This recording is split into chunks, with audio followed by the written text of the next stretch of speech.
بسم اللہ الرحمن الرحیم۔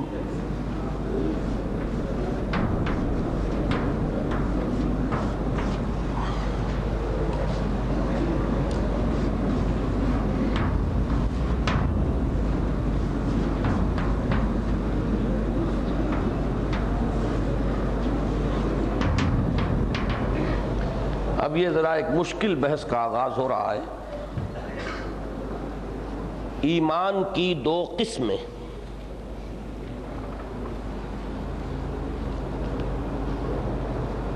اس بحث کو اگر اچھی طرح سمجھ لیا جائے تو بہت سے اشکالات کے حل ہونے میں مدد ملتی ہے، اور اگر یہ بات انسان پر واضح نہ ہو تو بہت سے مسائل میں وہ الجھتا ہے اور بڑی پیچیدگیاں واقع ہوتی ہیں۔ میں نے آپ سے ذکر کیا تھا کہ تصدیق کے دو درجے ہر شخص اس کو آسانی سے سمجھ سکتا ہے، اس کا اپنا تجربہ ہے کہ کبھی تصدیق ہوتی ہے سرسری طور پر، اور کبھی تصدیق ہوتی ہے وثوق کے ساتھ۔ با اور لام کا استعمال بھی میں نے بیان کیا تھا کہ اکثر و بیشتر اس فرق کے ساتھ ہی آتا ہے، با وثوق کے ساتھ، پورے اعتماد کے ساتھ، یقین کے ساتھ، اور لام سرسری طور پر۔ استثناءات ہیں اس میں، لیکن عام طور پر بات وہی ہے جو میں نے عرض کی۔ ایمان مجمل کے الفاظ میں بھی ہم نے اختتام پر دو اصطلاحات جو ہیں وہ دیکھیں، اقرار باللسان و تصدیق بالقلب۔ اسی بنیاد پر ایمان کی دو قسمیں بنتی ہیں۔ دیکھیے، درجے کا لفظ یہاں استعمال نہ کریں۔ درجہ جو ہے وہ ایک کمیت کو ظاہر کرنے والی شے ہے، کوانٹیٹیٹو۔ ایمان کے درجے تو بے شمار ہیں۔ جیسے میں نے آج سے پہر میں عرض کیا تھا، اللہ نے دو انسان ایک جیسے نہیں بنائے، تو دو انسانوں کا ایمان بھی ایک جیسا، ایک برابر کا نہیں ہوگا۔ کسی کا وہ یقین تولے ماشے چھٹانکوں میں ہوگا، کسی کا سیروں ہی میں نہیں، منوں اور ٹنوں میں ہوگا۔ کہاں حضرت ابوبکر صدیق رضی اللہ تعالیٰ عنہ کا ایمان و یقین، کہاں ہم میں سے کسی عام آدمی کا ایمان و یقین۔ تو درجات تو بے شمار ہیں، درجے دو نہیں ہیں، قسمیں دو ہیں۔ اس کو یوں سمجھیے کہ ایک ہے ایمان قانونی اور ایک ہے ایمان حقیقی۔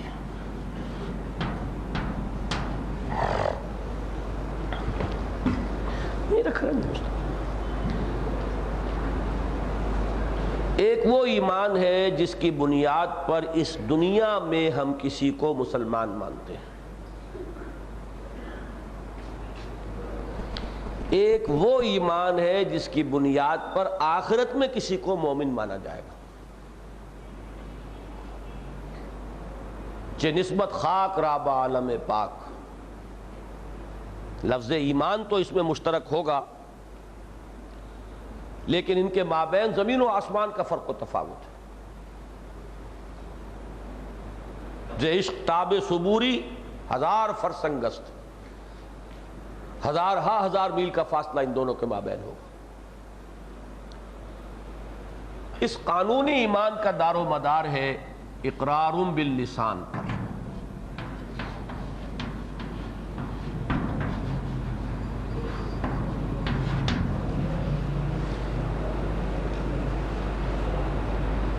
اسی کے لیے ایک لفظ ہے شہادت، کلمہ شہادت، اشہد ان لا الہ الا اللہ واشہد ان محمد رسول اللہ۔ ہندو، سکھ، پارسی، عیسائی، ملحد، جو ہی یہ الفاظ کہتا ہے یہ بالکل ایسے ہے کہ جیسے ایک لکیر کھینچی ہوئی تھی، پہلے ادھر تھا وہ پھلانگ کر ادھر آ گیا. یہاں تک کہ وہ شخص بھی کہ جو آپ سے جنگ کر رہا تھا، عین حالت جنگ میں،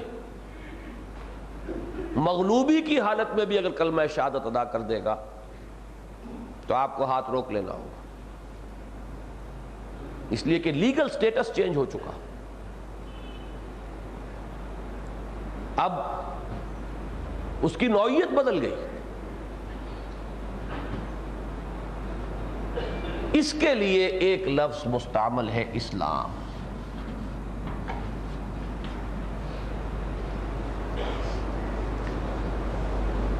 اس کے لیے بہترین تعبیر وہ ہے اسلمو تسلمو. اسلام لے آؤ، سلامت رہو گے، سلامتی مل جائے گی. جیسے ایک شخص اسلام لاتا ہے، اب اسے کلمے کی ڈھال، پروٹیکشن حاصل ہو گئی، اس کی جان، مال، آبرو اب محترم ہے، اس کو ہر نوع کا تحفظ حاصل. الا بحق الاسلام، ہاں قانون کے اندر آ جائے، کسی کو قتل کر دیتا ہے تو قصاص میں، چوری کرتا ہے تو ہاتھ کٹے گا، مرتد ہو جائے گا تو سزا ملے گی، جو بھی ہے الا بحق الاسلام. باقی یہ ہے کہ فی نفس ہی اس کی جان، اس کا مال، اس کی آبرو محترم ہے. اس کے مقابلے میں حقیقی ایمان کا تعلق ہے تصدیق بالقلب سے.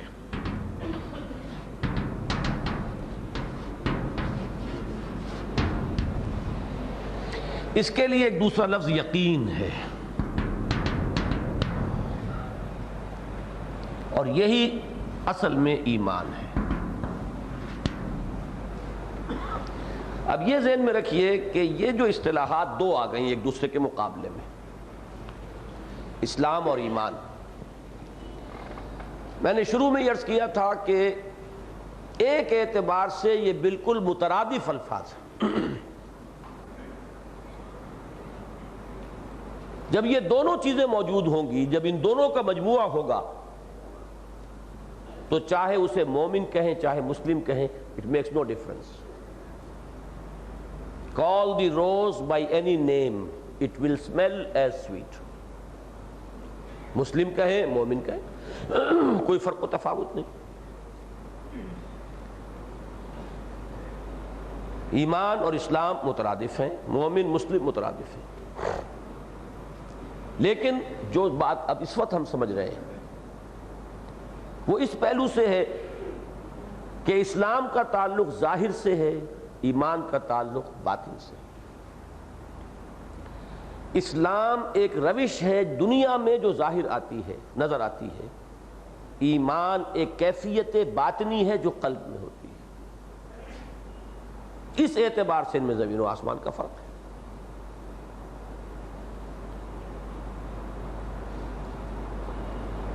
اب اس اسلام اور ایمان کے فرق کے لیے سورہ حجرات کی آیت نمبر 14، جو قرآن مجید کا اہم ترین مقام ہے، اس موضوع کے اعتبار سے ذروہ سنام ہے قرآن کا. قالت الاعراب آمنا قل لم تؤمنوا ولكن قولوا اسلمنا ولما يدخل الايمان في قلوبكم. یہ بدو کہتے ہیں ہم ایمان لے آئے. قالت الاعراب آمنا، فعل مؤنث کیوں آیا ہے؟ اعراب جمع مکسر ہے، اعرابیون کی جمع اعراب. قالت الاعراب، یہاں الف لام حصر کے لیے نہیں ہے، یہ عہد کا ہے. کچھ معین بدو، کچھ معین اعرابی ہیں جن کے بارے میں یہ بات کہی جا رہی ہے، سارے بدوؤں کی یہ بات نہیں ہے. اس لیے میں نے لفظ بڑھایا یہ بدو کہتے ہیں کہ ہم ایمان لے آئے، آمنا. قل لم تؤمنوا، اے نبی کہہ دیجئے صلی اللہ علیہ وسلم تم ہرگز ایمان نہیں لائے ہو۔ ہرگز کا اضافہ میں نے کیوں کیا؟ جیسے وہ یہ کا بتایا، یہ کا کیوں اضافہ کیا؟ لام عہد کو ظاہر کرنے کے لیے۔ ہرگز کا اضافہ کیوں کیا؟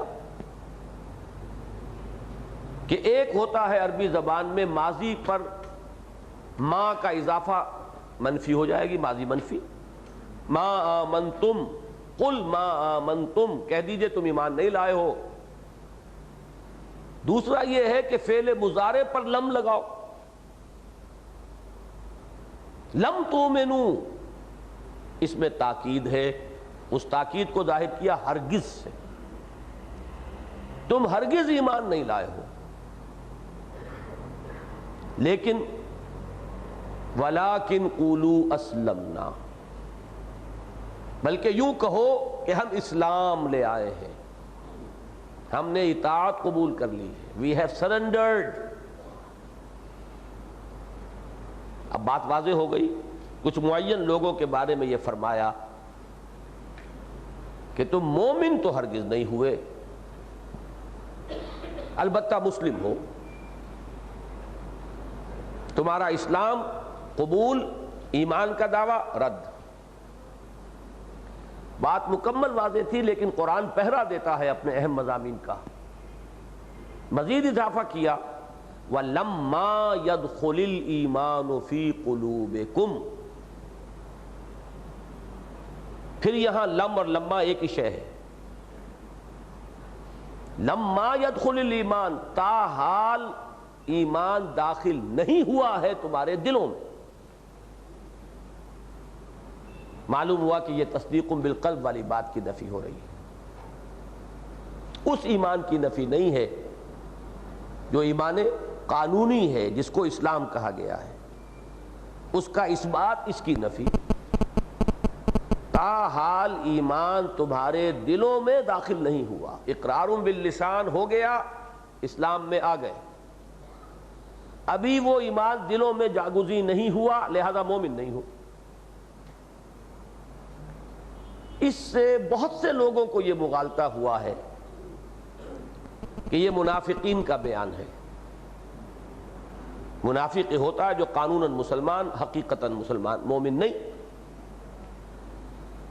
اس کی نفی کرتا ہے اگلا ٹکڑا آیت کا، وَإِن تُطِيعُوا اللَّهَ وَرَسُولَهُ لَا يَلِتْكُم مِّنْ أَعْمَالِكُمْ شَيْئًا۔ اب اسلام کا جو ظاہری تقاضا ہے وہ ہے اطاعت۔ اسلام کا ظاہری تقاضا اطاعت، حکم مانو، یہ تو ظاہری ہے نا۔ نماز پڑھ رہا ہے یا نہیں پڑھ رہا ہے یہ ظاہر ہوتا ہے، روزہ رکھتا ہے کہ نہیں رکھتا ہے معلوم ہو رہا ہے، حرام کو حرام سمجھ رہا ہے اور حلال پر اکتفا کر رہا ہے یا نہیں کر رہا ہے سمجھ میں آ رہا، ظاہر ہے یہ۔ اسلام کا ظاہری مظہر تقاضا کیا ہے؟ اطاعت۔ اگر تم اطاعت کرتے رہو گے، لا یلدکم من اعمالکم شیئا، اللہ تمہارے اعمال میں سے کچھ بھی کم نہ کرے گا۔ اعمال بھی قبول، حالانکہ کسی منافق کا کوئی عمل اللہ کے یہاں قبول نہیں ہو سکتا، لہذا نفی ہو گئی، یہ منافقین کا ذکر نہیں ہے، بلکہ اسے چاہیں تو منزلۃ بین المنزلتین کہیں، دونوں کے مابین ایک کیفیت ہے۔ اس کے لیے علیحدہ مجھے ایک فگر بنانی پڑے گی۔ اسلام، ایک شخص جو ظاہر میں مسلمان ہے، اس کی باطنی کیفیتیں تین ہو سکتی ہیں، درمیان میں زیرو، ادھر +1 +2 +3 چلتا جائے گا، پلس انفینٹی۔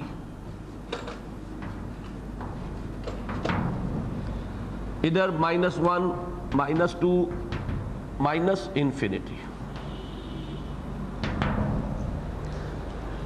یہ ہے ایمان، یہ ہے نفاق، اور یہ ہے محض اسلام، نہ ایمان نہ نفاق، دل میں کچھ بھی نہیں، ویکوم، نہ مثبت طور پر یقین، نہ منفی طور پر نفاق۔ یقین مثبت ویلیو ہے، نفاق منفی ویلیو ہے۔ ادھر گئے منافق اور منافق کے درجے ہوں گے، ایک رئیس المنافقین ہے عبداللہ ابن ابی، ایک کمتر درجہ اور کمتر درجہ اور کمتر درجہ، ایک رئیس المومنین ہے ابو بکر صدیق، اس سے کمتر اس سے کمتر اس سے کمتر ہوتا جائے گا۔ تو +1 +2 +3 + انفینٹی، -1 -2 -3 مائنس انفینٹی، یہ نفاق کے درجات و ایمان کے درجات، بیچ میں یہ زیرو کیفیت ہے۔ اچھا اب آیت کو مکمل کر لیں۔ پہلے جیسے میں نے وہاں کہا تھا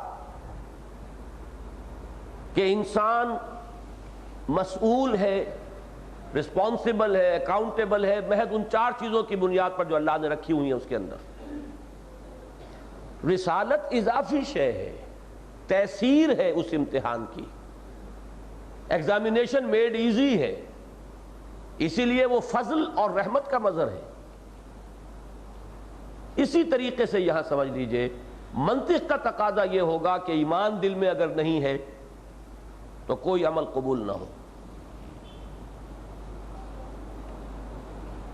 منطق یہ چاہے گی کوئی عمل بغیر ایمان کے قبول نہ ہو، لیکن چونکہ یہاں منطق کو چھوڑ کر اللہ نے رحم اور فضل کا رویہ اختیار فرمایا، لہذا اس آیت کے آخر میں حوالہ آیا اللہ کے 2 صفات کا، ان اللہ غفور الرحیم، اللہ غفور ہے، اللہ رحیم ہے۔ یہ اس کی شان غفاری، اس کی شان رحیمی کا مظہر ہے، یہ اس کی رحمت کے طفیل ہے کہ یہ رعایت تمہارے ساتھ کی جا رہی ہے کہ اگر تم اطاعت کرتے رہو گے تو چونکہ نفاق نہیں ہے، نفاق تو ہو تو زیرو سے جو چیز ضرب کھائے گی زیرو ہو جائے گی، وہ تو اس کی حیثیت تو وہ ہے، لیکن نفاق نہیں ہے۔ تو اگرچہ ایمان تمہارے دلوں میں تاحال جاگزین نہیں ہوا، داخل نہیں ہوا، لیکن اس حال میں بھی اگر تم اطاعت کرتے رہو گے تو تمہاری اطاعت قبول ہوگی، تمہارے اعمال کے اجر و ثواب سے تمہیں محروم نہیں کیا جائے گا، بلکہ اس میں کچھ بھی کمی نہیں کی جائے گی۔ کیوں؟ ان اللہ غفور الرحیم، اس لیے کہ اللہ تعالیٰ غفور الرحیم۔ یہ آیت ہمارے ہر ساتھی کو حفظ ہونی چاہیے۔ اگلی آیت بھی وہ بھی آج آ جائے گی، قالت الاعراب آمنا قل لم تؤمنوا ولكن قولوا اسلمنا ولما يدخل الايمان في قلوبكم وان تطيعوا الله ورسوله لا يلدكم من اعمالكم شيئا ان الله غفور رحيم۔ آواز ٹھیک نہیں ہے۔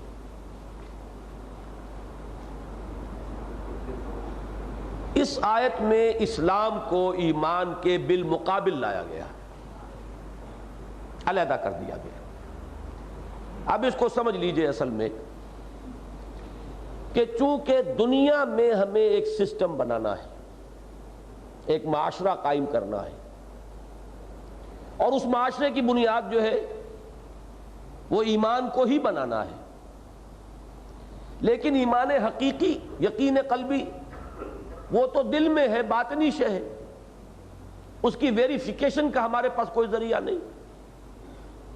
ہمیں کوئی ایسی محسوس، دیکھیے اقبال کا شعر یاد آیا کہ خو گرے پے کرے محسوس تھی انسان کی نظر، مانتا پھر کوئی اندیکھے خدا کو کیوں کر۔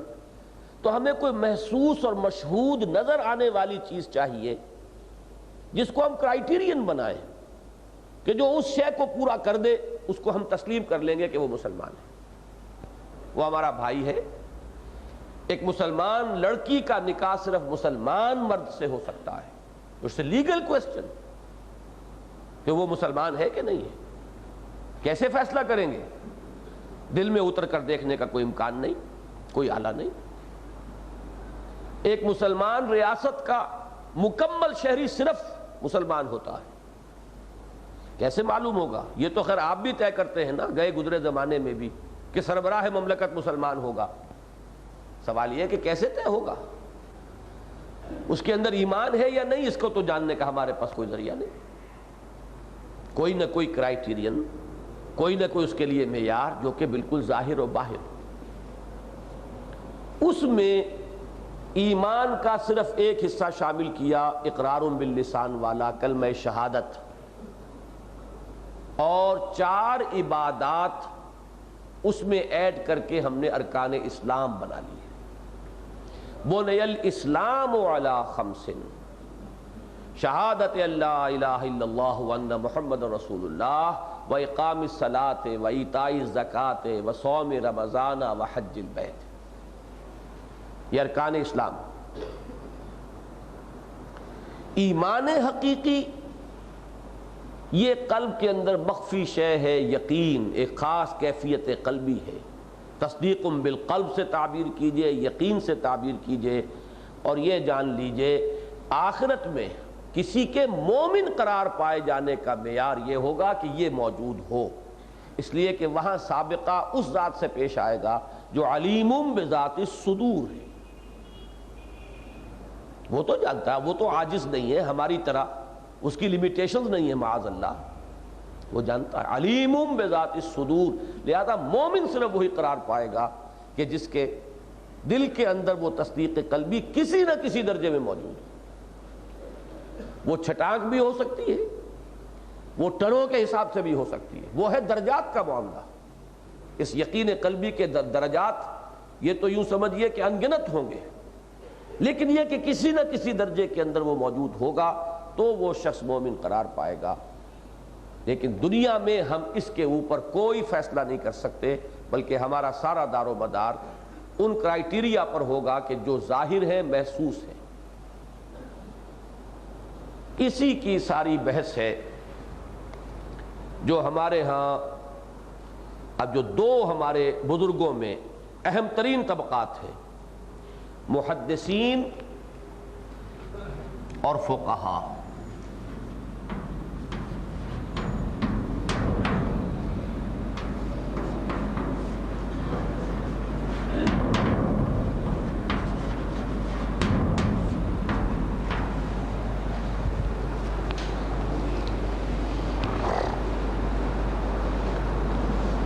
یہ 2 عظیم ترین طبقات ہیں ہمارے۔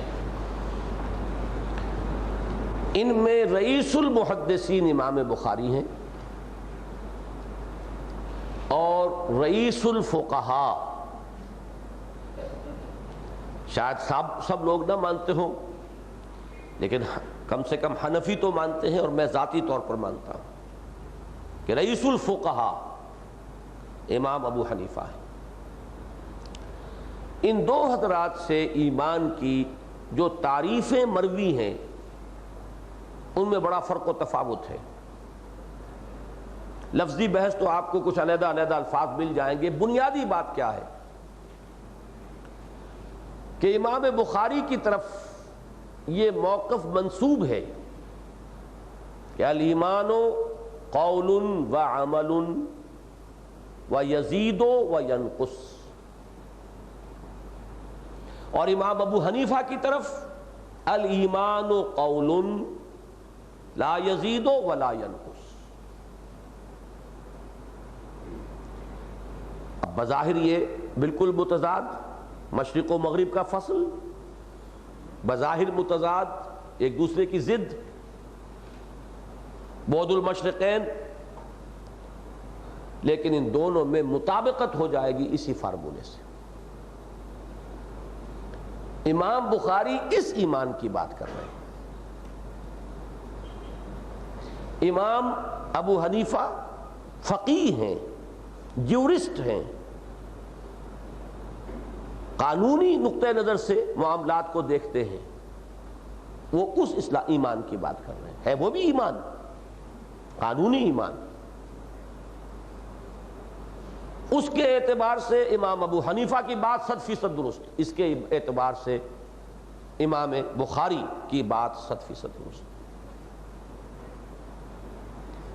اب اس میں سے ایک بات تو میں ابھی آپ کو سمجھا دوں گا، اگلی بات کے لیے نیا چیپٹر قائم کروں گا۔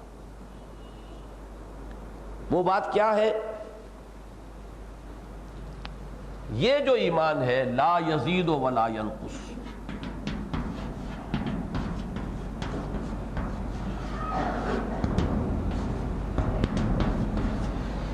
لا یزید ولا ینقص، اور یہ جو ایمان ہے وہ یزید و ینقص،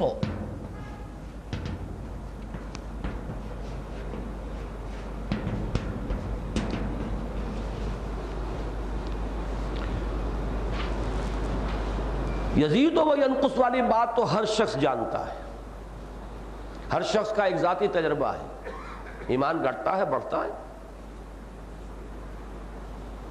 قرآن مجید میں زادتہم ایمانا، ان کے ایمان میں اضافہ ہو گیا۔ آپ اگر صاحب ایمان کی صحبت میں بیٹھیں گے ایمان بڑھے گا۔ کیسے ہو سکتا ہے بھٹی کے سامنے بیٹھے اور آپ کو حرارت نہ پہنچے؟ آپ کہیں برف کی سل کے قریب بیٹھے اور اس سے آپ کو ٹھنڈک نہ پہنچے؟ یہ تو بالکل فزیکل فینومینن ہے۔ قرآن مجید پڑھیں گے ایمان بڑھے گا، کوئی فحش چیز بیکار کی چیز پڑھیں گے ایمان گھٹے گا، اہل اللہ کی صحبت ہے ایمان بڑھے گا، اہل حرص و ہوا کی صحبت ہے ایمان گھٹے گا۔ تو یہ بالکل اظہر من الشمس بات ہے، لیکن وہ ہے کون سا؟ وہ حقیقی ایمان، دل والا ایمان۔ وہ یہ ایمان نہیں، یہ ایمان نہ گھٹتا ہے نہ بڑھتا ہے۔ اس کو سمجھنا ہے ذرا تھوڑا سا مشکل، اس کی وضاحت سمجھ لیجئے۔ یہ ایمان حقیقت میں ایک لیگل سٹیٹس کا نام ہے، ایک قانونی حیثیت ہے۔ اس قانونی حیثیت میں بڑھنے گھٹنے کا کوئی امکان نہیں۔ یہاں تو آل اور نن لا اپلائی ہوگا، ہے تو ہے پورا ہے، نہیں ہے تو بالکل نہیں۔ کوئی شخص کسی وقت زیادہ مسلمان کم مسلمان اپنے حقوق کے اعتبار سے نہیں ہو سکتا۔ اس کی مثال جو بہت ہی واضح ہے، بہت صاف سمجھ میں آ جائے گی۔ ایک شخص کے دو بیٹے ہوں، فرض کیجئے ابو بکر صدیق اور عبداللہ ابن ابی، ایک سید المومنین ایک رئیس المنافقین، دونوں اگر ایک باپ کے بیٹے ہوتے تو کیا وراثت میں ابو بکر کو زیادہ ملتا اور عبداللہ ابن ابی کو کم ملتا؟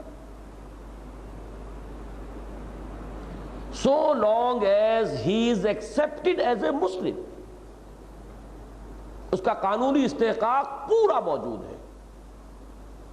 ہاں اگر آپ نے تکفیر کر دی، اس کو مسلمان نہیں مان رہے، تو گھٹے گا نہیں، ختم ہو جائے گا، زیرو ہو جائے گا، اس کا قانونی استحقاق بحیثیت مسلم ختم ہو جائے گا۔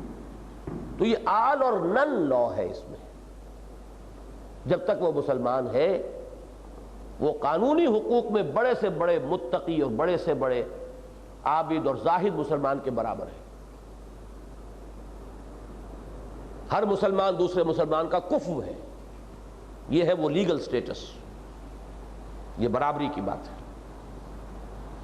اس میں تقوی، پرہیزگاری اور فسق و فجور نہیں آئیں گے جب تک کہ وہ مسلمان ہے۔ ہاں کوئی بات ایسی ہو گئی، ضروریات دین میں سے کسی کا انکار کر دیا اس نے، وہ فاسق ہے، نماز نہیں پڑھتا، اسے آپ مسلمان مانیں گے، اس کے اوپر تعزیر جو ہے نافذ کریں گے، ماریں گے، پیٹیں گے، جو کریں۔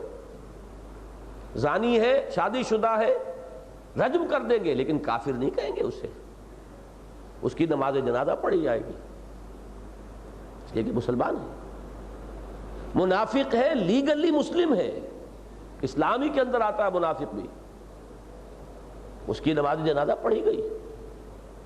وہ خاص معاملہ ہے کہ عبداللہ ابن ابی کی نماز جنازہ کے بعد حضور کو روک دیا گیا آئندہ کے لیے، وہ تو اس لیے کہ حضور کو تو تعین کے ساتھ بتا دیا گیا کہ کون کون منافق ہیں، لیکن یہ رول نہیں ہے۔ یہ ہے بہت اہم بات۔ یہ قانونی ایمان کہہ لیں، اسلام کہہ لیں، it bestows a legal status on a person، اس دنیا میں اسے کچھ حقوق حاصل ہوتے ہیں۔ اسلامی معاشرے کا فرد، اسلامی ریاست کا شہری، یہ دو چیزیں جو ہے، دو الفاظ کافی ہیں، اور اس میں کوئی کمی بیشی نہیں ہو سکتی۔ یہ ایک لیگل سٹیٹس ہے، جامد ہے، یہ اس میں بڑھنے گھٹنے کی صلاحیت ہی نہیں۔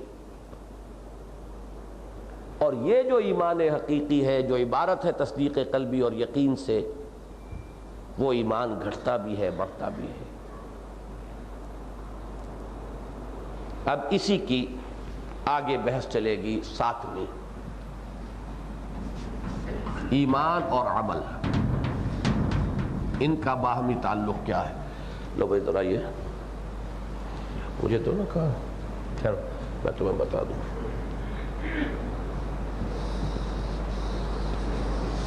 بس اب یہ سارا ان دونوں کے رہنے دو، باقی سب مٹا دو۔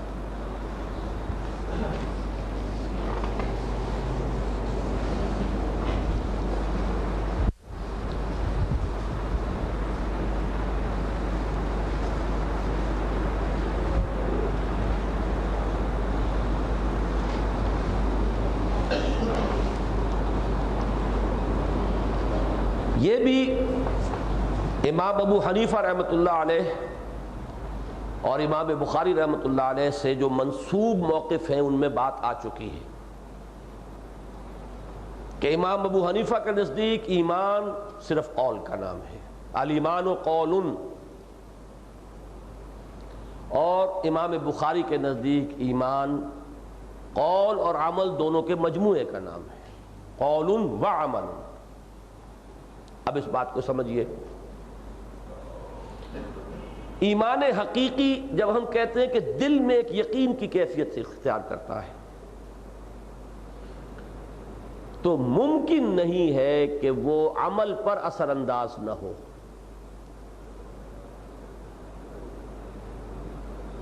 کم و بیش تو ہو سکتا ہے، وہ انسان کی نفسیاتی صحت یا مرض کی کیفیت پر اس کا دار و مدار ہوگا۔ جیسے انسان کی جسمانی صحت ہے، جتنا قوی ہے توانا ہوگا تیز چلے گا، کمزور ہے آہستہ آہستہ چلے گا، بیمار ہے گھسٹ کے چلے گا۔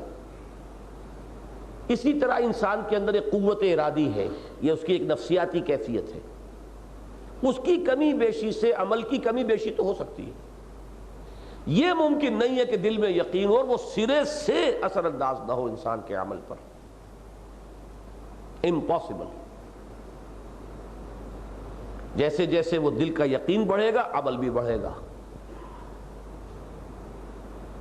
یقین ہو کہ اللہ دیکھ رہا ہے تو کیسے اللہ کے حکم کو توڑے گا؟ 2 ٹکے کا سپاہی کھڑا ہو تو ٹریفک رولز کو آدمی نہیں توڑتا۔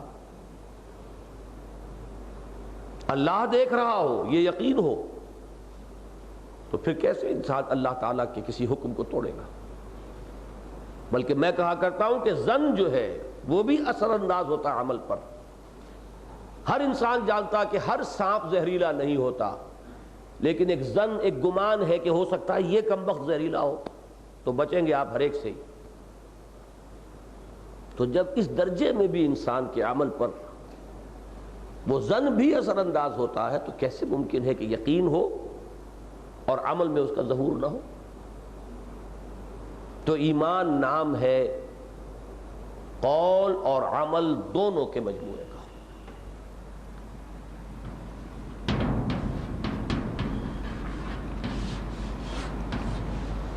اسی لیے قرآن مجید میں فرمایا گیا، یا ایھا الذین آمنوا لم تقولون ما لا تفعلون کبر مقتا عند اللہ ان تقولوا ما لا تفعلون۔ اہل ایمان کیوں کہتے ہو جو تم کرتے نہیں؟ اللہ کے غضب کو بھڑکانے والی ہے یہ بات کہ تم کہو جو کچھ کے کرتے نہیں۔ قول و عمل کا تضاد، یہ در حقیقت ثبوت ہے ایمان کے ضعف کا یا ایمان کے معدوم ہونے کا۔ اسی میں اب آپ درج کر لیجئے حدیثیں، وہ جو کتاب چاہے نجات کی راہ سورۃ العصر کی روشنی میں، اس کے آخر میں یہ حدیثیں ہیں، اور جگہ پر آپ کو تلاش کرنا مشکل ہو جائے گا، وہاں سے آپ کو مل جائیں گی، متفق علیہ روایات۔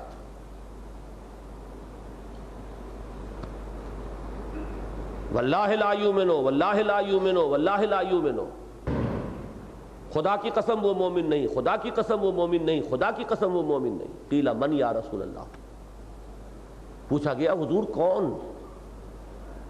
قال، فرمایا الذی لا یامن جارہ بوائقہ، فرمایا وہ شخص جس کی ایذا رسانی سے اس کا پڑوسی امن میں نہیں ہے۔ دیکھیے امنا، امن یامنو امنن، یامنو امن میں ہونا، الذی لا یامن جارہ بوائقہ، وہ شخص کے جس کی ایذا رسانیوں سے اس کا پڑوسی امن میں نہیں ہے۔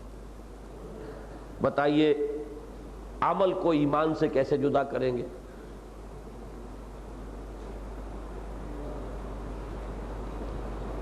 دوسری حدیث، لا یزنی الزانی حین یزنی وہو مومن ولا یسرق السارق حین یسرق وہو مومن ولا یشرب الخمر حین یشرب وہو مومن۔ کوئی بدکار حالت ایمان میں بدکاری نہیں کرتا۔ کیسے ممکن ہے؟ وہ ایمان ڈھیلے کا نہ ہوا، وہ ایمان جو دل میں ہو اور پھر انسان زنا کر رہا ہو، کیا قدر و قیمت ہوئی اس کی؟ کوئی چور حالت ایمان میں چوری نہیں کرتا، کوئی شرابی حالت ایمان میں شراب نہیں پیتا۔ لیکن اب اس سے جو مغالطہ پیدا ہو گیا تو کیا وہ کافر ہو گیا؟ بس جو یہاں پہنچے انہوں نے ٹھوکر کھائی۔ یہاں اس کفر اور اسلام والی بحث کو اگر لے آئے تو یہی ہے خلط مبحث، بات ہی علیحدہ ہے۔ کافر اور مسلم یہ لیگل اینٹیٹیز ہیں، وہاں وہ ایمان اپلائی کرے گا، یہاں ایمان حقیقی کی بات ہو رہی ہے۔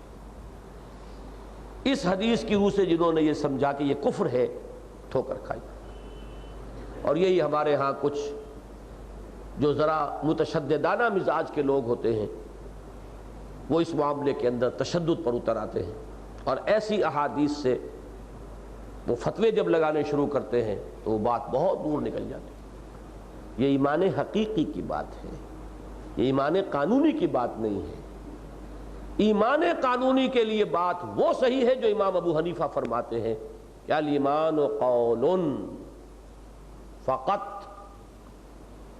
ایمان نام ہے صرف قول کا۔ کیا معنی اس کے ہوئے، ذرا اس کو بھی سمجھ لیجئے۔ اس کا یہ مطلب نہیں کہ قادیانی بھی کلمہ شہادت پڑھتے ہیں تو وہ تو مسلمان مانے جانے چاہیے۔ کوئی شخص جو کلمہ شہادت ادا کر رہا ہو اور اس کے بارے میں ہمیں کوئی اور بات معلوم نہ ہو، وہ لازماً مسلمان سمجھا جائے گا۔ لیکن اگر اضافی طور پر یہ معلوم ہو کہ وہ ضروریات دینی میں سے کسی شے کا منکر ہے، مثال میں آپ کو دے دوں، اگر فرض کیجئے وہ کہتا میں آخرت کو تو نہیں مانتا، میں نے تو دو چیزوں کا اقرار کیا نا، اللہ کی توحید، محمد کی رسالت، تیسری بات میں نے کب مانی تھی؟ تو آخرت کا انکار کر رہا ہے۔ جب میں نے اللہ کو مانا تھا، لا الہ الا اللہ کہا تھا، میں نے یہ کب کہا تھا کہ اللہ علی کل شیء قدیر بھی ہے؟ اللہ کی کسی صفت کا انکار کرے، آخرت کا انکار کرے، اسی طرح سے ختم نبوت کا انکار کرے تو اس کی تکفیر کی جائے گی۔ نماز کا انکار کرے گا تکفیر ہو جائے گی، نماز نہیں پڑھے گا، مانے گا کہ نماز فرض ہے تو صرف فاسق قرار پائے گا، کافر نہیں ہوگا۔ نہ نماز پڑھتا ہو، نہ روزہ رکھتا ہو، نہ حج کرتا ہو، نہ زکوٰۃ دیتا ہو، مانے کہ ہاں یہ ساری چیزیں فرض ہیں، میری کوتاہی ہے، آپ سزا دیں، تعزیر نافذ کریں، جو چاہے کریں، کافر نہیں کہہ سکتے، اس لیے کہ ایمان کا دار و مدار صرف قول پر ہے۔ الایمان قول، لیکن یہ ہے لیگل ایمان۔ ان دونوں چیزوں کو اصل میں علیحدہ علیحدہ سمجھنا بہت ضروری ہے، اور اس میں جب گڑبڑ ہوتا ہے معاملہ تو انتہا پسندی آ جاتی ہے۔ اب انتہا پسندیاں کیا ہیں وہ بھی سمجھ لیجیے۔ مرجیہ ایک خاص ہمارے ہاں کلامی علم کلام کے جو مختلف مکاتب فکر بنے ان میں ایک فرقہ ہے، ان کا کہنا یہ ہے کہ بس جو شخص قانوناً مسلمان ہے، کلمہ شہادت ادا کرتا ہے، اب کوئی شے اسے نقصان نہیں پہنچا سکتی۔ مسلمان ہے، مومن ہے تو اللہ کے ہاں سب کچھ معاف ہو جائے گا۔ یہ ایک انتہا ہے۔ یہاں اس قانونی ایمان کو حقیقی ایمان کے درجے پر لا کر بٹھا دیا گیا۔ یہی ظلم ہے، وضع الشیء فی غیر محلہ، کسی شے کو اس کے اصل مقام سے ہٹا کر کہیں اور رکھ دینا، یہ ظلم ہے۔ تو قانونی ایمان اس کو اپنی جگہ پر رکھیے، اس کا تعلق اس دنیا سے ہے۔ دنیا میں ہم اسے مسلمان مانیں گے، ہو سکتا ہے وہ مسلمانوں کا لیڈر ہو، رہنما ہو، وہ مسلمانوں کا قائد ہو، کچھ بھی ہو، دنیا میں مانیں گے۔ آخرت کا معاملہ وہ نہیں ہے، وہ ہوگا اس تصدیق قلبی کے اوپر۔ اس کے بالکل برعکس معاملہ ہو گیا خوارج کا، جس نے گناہ کبیرہ کیا وہ کافر، الا یہ کہ توبہ کرے۔ توبہ نہیں کرتا تو کافر ہے، کافر ہے تو مرتد ہے، مرتد ہے تو واجب القتل ہے، اس کی جان لینا آپ پر حلال، اس کا مال قبضہ کر لینا آپ کے لیے حلال، اس کی بیوی کو لونڈی بنا لینا آپ کے لیے جائز، وہ سارا پھر لیگل پروسیس تو سٹارٹ ہو گیا۔ غلطی تو ایک ہی ہوتی ہے نا، ایک سٹریٹ لائن آ رہی ہے، ایک جگہ پر وہ مڑ گئی، پھر سٹریٹ لائن ہے وہ، لیکن اب یہ ذرا سا اینگل جو غلط ہوا چلتا جائے گا تو تاثریہ میروت دیوار کج، غلطی کسی ایک پوائنٹ پر ہوتی ہے، بس یہ ہے، اور اسی کو لوکیٹ کرنا ہوتا ہے اصل میں اہم۔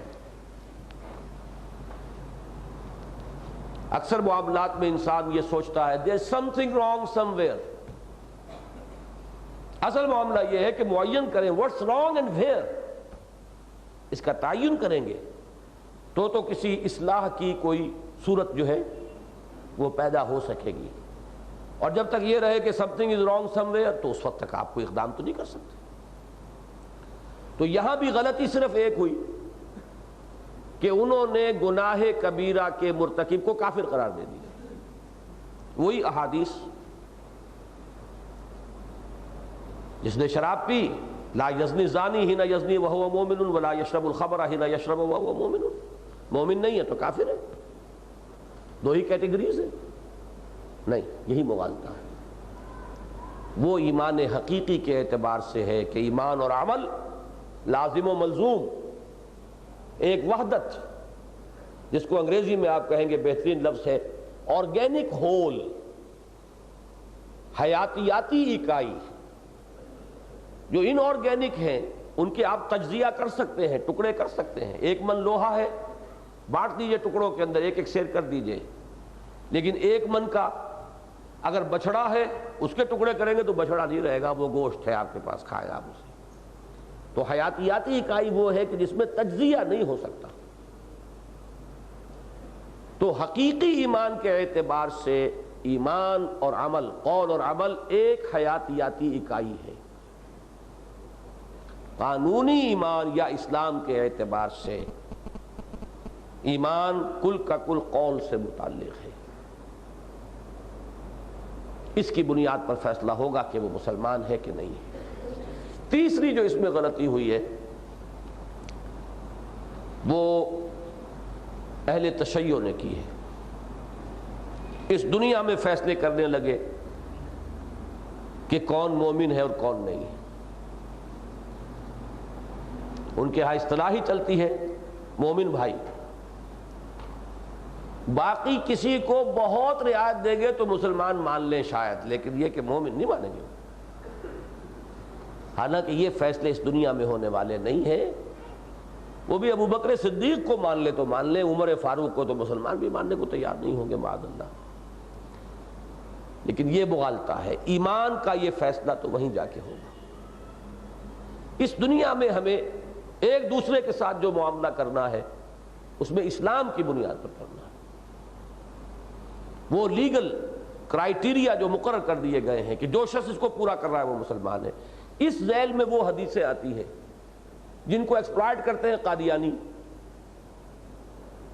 من صلی صلاتنا واقی اکل ذبیحتنا، کہیں آتا ہے من استقبل قبلتنا، جس نے ہمارے قبلے کی طرف رخ کیا، جس نے ہماری طرح کی نماز پڑھی، جس نے ہمارا ذبیحہ کھا لیا فہو مسلم، وہ مسلمان.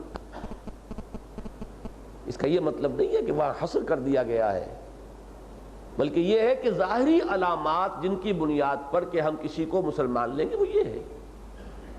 باقی اگر معلوم ہو جائے کہ یہ بدبخت اللہ کو علی کل شیء قدیر نہیں مان رہا تو تکفیر ہوگی. اگر یہ آخرت کا منکر ہے تو تکفیر ہو جائے گی. اگر یہ ختم نبوت کا منکر ہے تو تکفیر ہوگی. وہ ایک علیحدہ سیکنڈری سٹیپ ہے.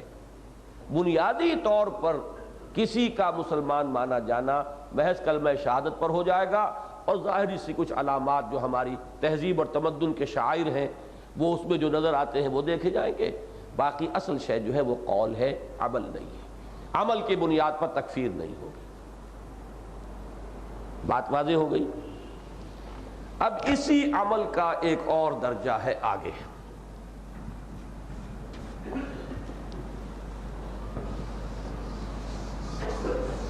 ایمان اور جہاد.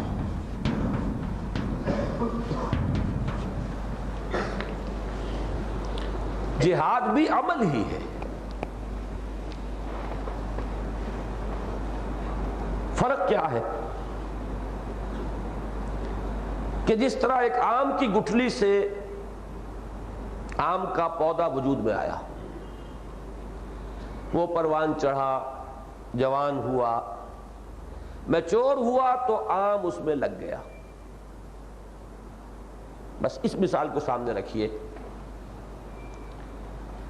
ایمان انسان کے دل میں کشت زمین اگر اس کی درست ہے، زمین بھی تو اگر ایسی ہو کہ جس میں کوئی زیادہ نمکیات ہیں تو بیج اچھا ڈالیں گے تو ختم ہو جائے گا کلر. دل کی زمین درست، ایمان کا بیج پڑا، عمل صالح کا پودا پروان چڑھے گا. نیکیاں ہوں گی، بھلائیاں ہوں گی، خیرات ہوں گی. جس کو کہ حضور نے تعبیر فرمایا جب پوچھا گیا ای الایمان افضل یا رسول اللہ، اے اللہ کے رسول سب سے افضل ایمان کون سا ہے؟ فرمایا خلق حسن، اخلاق حسنہ، عمدہ کردار، عمدہ اخلاق، عمدہ رویہ. اس لیے کہ یہ وہ پودا ہے، پروان چڑھ رہا ہے، برگ و بار لا رہا ہے. اب جب یہ میچور ہوگا تو اس کو اس مثال سے بھی لے آئیے. ریپروڈکشن ہوتی ہے نا. انسان جب جوان ہوتا ہے اس کے اولاد ہوتی ہے کہ نہیں ہوتی؟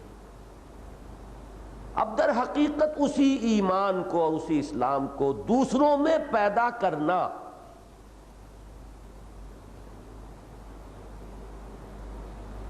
لو بگیٹس لو، ایمان بگیٹس ایمان.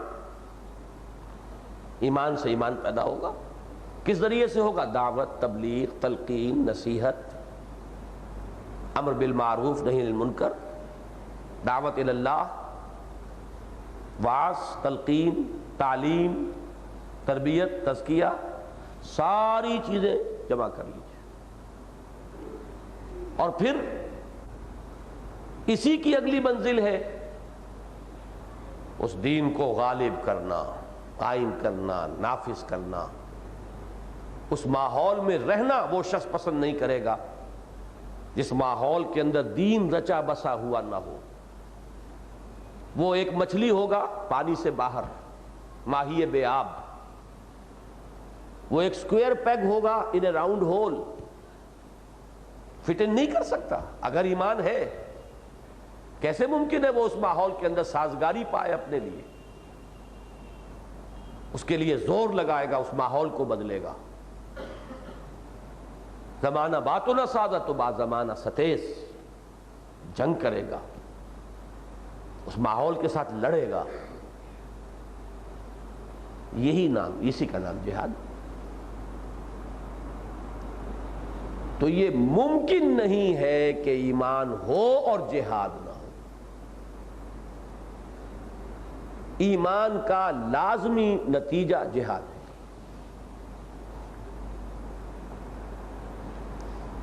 اس کے لیے اب وہ اگلی آیت جو ہے سورہ حجرات کی، اس کو ذہن میں رکھیے. آیت نمبر 14 ہم پڑھ چکے ہیں. اس میں اسلام اور ایمان کو ایک دوسرے کے آمنے سامنے لے آئے بالمقابل. قالت الاعراب آمنا قل لم تؤمنوا ولكن قولوا اسلمنا ولما يدخل الايمان في قلوبكم. یہیں تک رکھیے بات. اب اس میں فطری طور پر ایک سوال پیدا ہوتا ہے، then what is ایمان؟ ایک نفی کی جا رہی ہے، تم ایمان نہیں لائے ہو، ہرگز نہیں لائے ہو. تو ہمیں بتایا جائے کہ ایمان کیا ہے، اس کے لوازم کیا ہیں، اس کی شرائط کیا ہیں، پری کوالیفیکیشن اس کے لیے کیا ہے، پری ریکویزٹس کیا ہیں. یہ کوسچن پیدا ہوا، اس کا جواب ہے انما المؤمنون الذین آمنوا باللہ ورسولہ. مومن تو صرف وہ ہے، اس کو کلمہ حصر کہتے ہیں. سادہ ترین مثال، دو جملوں میں جو فرق ہے، زید عالم ہے اور زید ہی عالم ہے، اس ہی نے جو فرق کیا اس کو حصر کہتے ہیں. زید عالم ہے جب ہم کہیں گے تو غیر زید سے، دوسرے لوگوں سے علم کی نفی نہیں ہے، وہ بھی ہو سکتے ہیں. ہم نے اس بات کیا ایک شخص معین کے لیے کہ وہ عالم ہے. اور زید ہی عالم ہے، اس میں دوسروں سے علم کی نفی ہے. ایسا اس بات جس میں کہ غیر شامل نہ ہو، اس کو حصر کہیں گے. اور اسی لیے ایک لفظ آتا ہے جامع و مانع تعریف.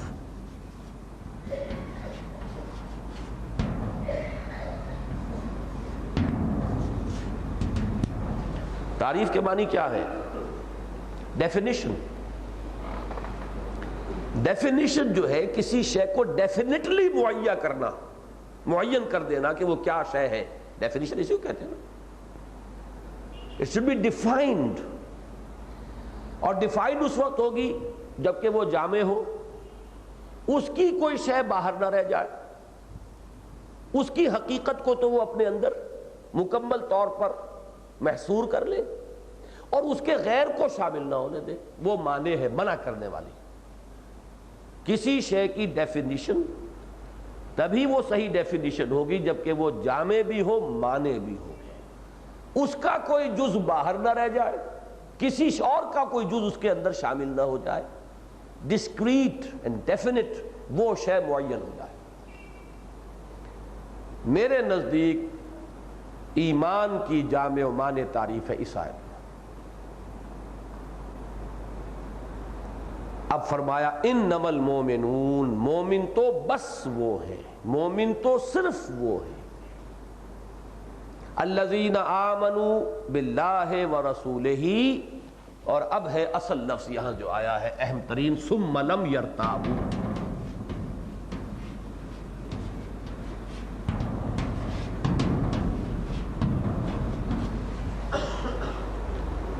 جو ایمان لائے اللہ پر اور اس کے رسول پر، پھر ہرگز شک میں نہیں پڑے. لم کا استعمال میں بتا چکا ہوں آپ کو. مرتابو نہیں ہے، نہیں انہوں نے شک کیا، نہیں. لم یرتابو، وہ ہرگز شک میں نہیں پڑے. اب اس نے ڈیفائن کر دیا نا، قانونی اسلام نہیں، حقیقی اسلام، حقیقی ایمان جس میں ریب نہ ہو، یقین. اچھا جب یقین ہو گیا تو عمل صالح خود بخود آ گیا. وہ یقین والا ایمان جو ہے وہ تو ہم طے کر چکے ہیں کہ قول و عمل.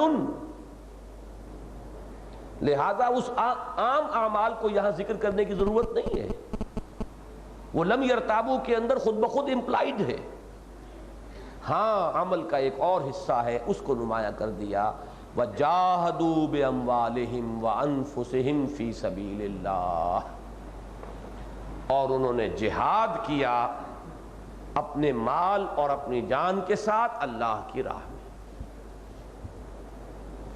وہ جہاد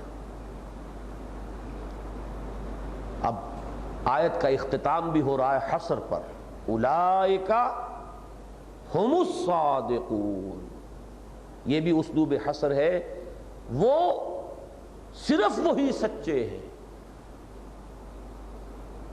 اچھا، اور سچے کیوں، کس بات میں سچے؟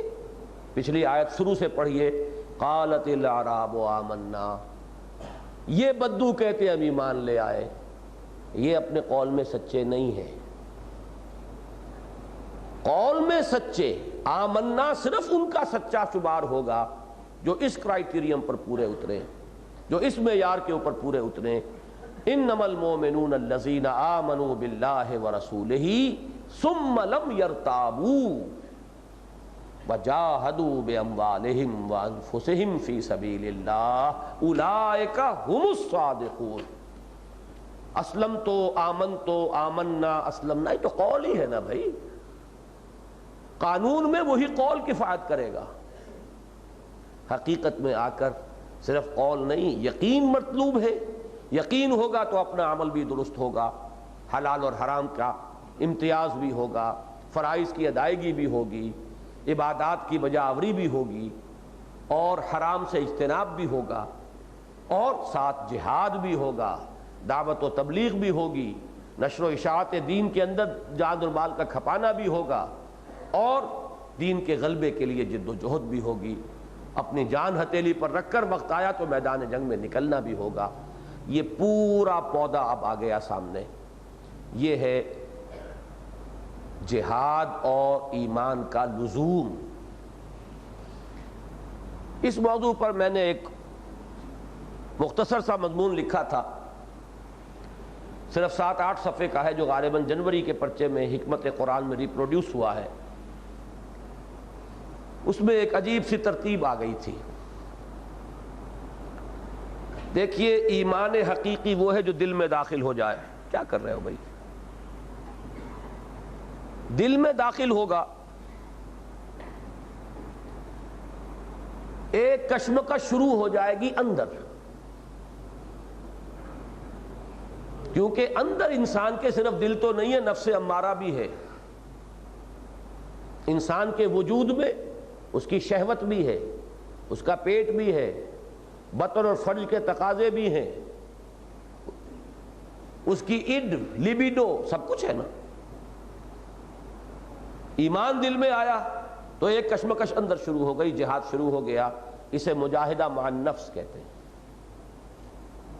پھر یہاں سے جب پختہ ہوگا باہر نکلے گا، اب ماحول کے ساتھ مجاہدہ شروع ہو جائے گا۔ زمانہ باتنا سعادت تو با زمانہ ستیس، اس کی پہلی منزل ہوگی نظریاتی سطح پر ہم خیال بنانا، ابطال باطل احقاق حق۔ اس کی اگلی منزل ہوگی قوت فراہم کر کے اور نظام باطل کو ملیا میٹ کر دینا، حق کو غالب کرنا۔ تو یہاں سے وہاں تک ایمان کا لازمی تقاضا جہاد ہے۔ اس پر چونکہ شرح و بس سے گفتگو ہوگی کل، کہ دینی فرائض کا جامع تصور کیا ہے اور ہر لیول پر جہاد کے کیا تقاضے ہیں۔ میں اس میں تفصیل میں نہیں جا رہا، صرف یہ کہ اس عنوان کو سمجھ لیجئے۔ اور ایک بات اور نوٹ کر لیں اب ارکان کے حوالے سے۔ دیکھیے، ارکان اسلام،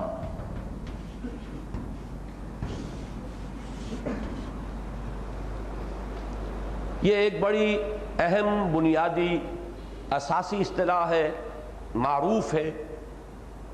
ہر مسلمان ذرا سا بھی مذہب سے مس رکھتا ہو تو جانتا ہے کہ ارکان اسلام 5 ہیں: کلمہ شہادت، نماز، روزہ، حج، زکوٰۃ۔ ان میں کہیں جہاد نہیں ہے۔ یہ چیز ہے جس کی وجہ سے جہاد، آنکھ اوجل پہاڑ اوجل، جب ارکان اسلام میں نہیں ہے تو لوگوں کے ذہنوں سے بھی وہ اوجل ہو جاتا ہے۔ اس صورتحال کا مشاہدہ کچھ مخلصین نے کیا، پریشان ہوئے، انہوں نے اضافہ کر دیا ارکان اسلام میں جہاد کا بھی۔ قرآن میں انہوں نے دیکھا جہاد کا ذکر، جہاد کی اہمیت۔ ابھی جو آیت میں نے پڑھی، مومن سچے ہیں ہی وہ، تو اس کو کیسے ارکان میں سے شمار نہ کریں؟ یہ بہت بڑی غلطی ہے۔ اس لیے کہ متفقن علیہ روایت ہے محمد الرسول اللہ صلی اللہ علیہ وسلم سے، عن عبداللہ ابن عمر رضی اللہ تعالی عنہما قال قال رسول اللہ صلی اللہ علیہ وسلم بنی الاسلام علی خمس، وہ 5 ہی چیزیں ہیں، نماز، روزہ، حج، زکوٰۃ اور کلمہ شہادت، اس میں کوئی شخص چھٹی چیز کا اضافہ نہیں کر سکتا، چاہے کتنے ہی خلوص کے ساتھ کر رہا ہو، کتنی ہی دردمندی سے کر رہا ہو، کتنے ہی اچھے جذبے سے کر رہا ہو، یہ در حقیقت الحاد فکری کو جنم دینے والی بات ہے۔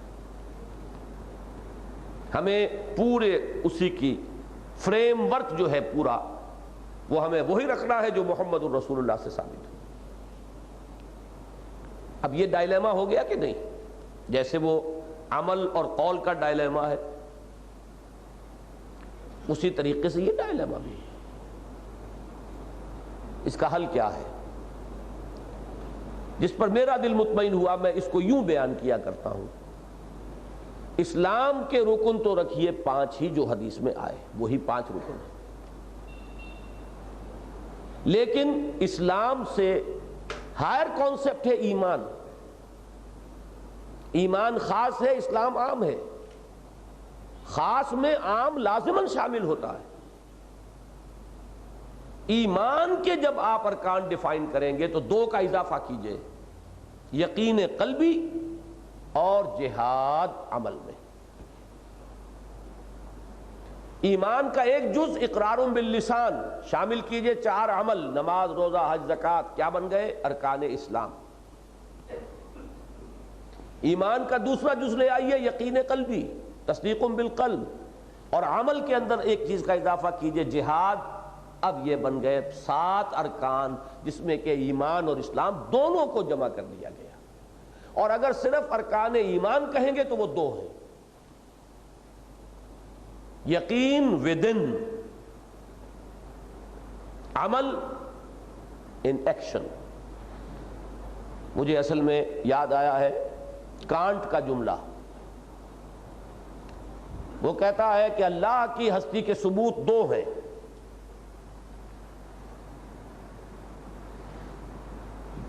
starry heavens above and moral law within۔ یہ moral law وہی شے ہے جس کو میں نے شروع میں عرض کیا تھا کہ نیکی اور بدی کی تمیز انسان کے اندر ہے،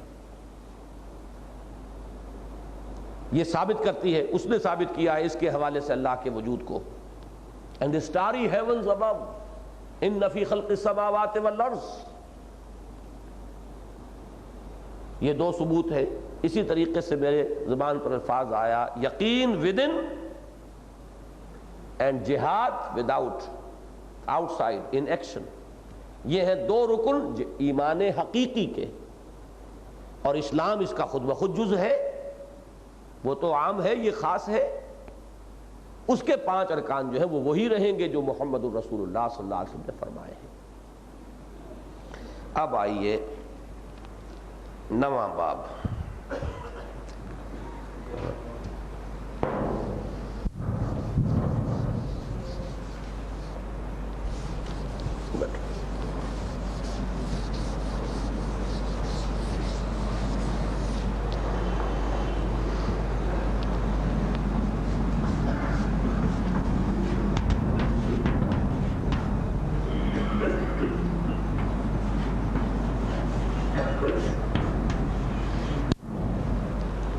اس کو ہم کہہ سکتے ہیں العود الی البد،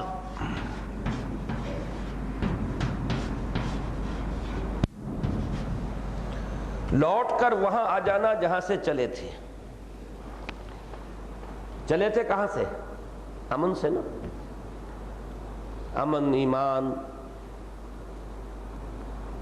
ایمان کا اصل حاصل امن۔ اس کے لیے میں نے وہ آیت پڑھی تھی جو سورہ انعام میں ہے، کیا ہو گیا ہے تمہیں؟ مشرکین اور موحدین کا ایک تقابل کیا گیا ہے۔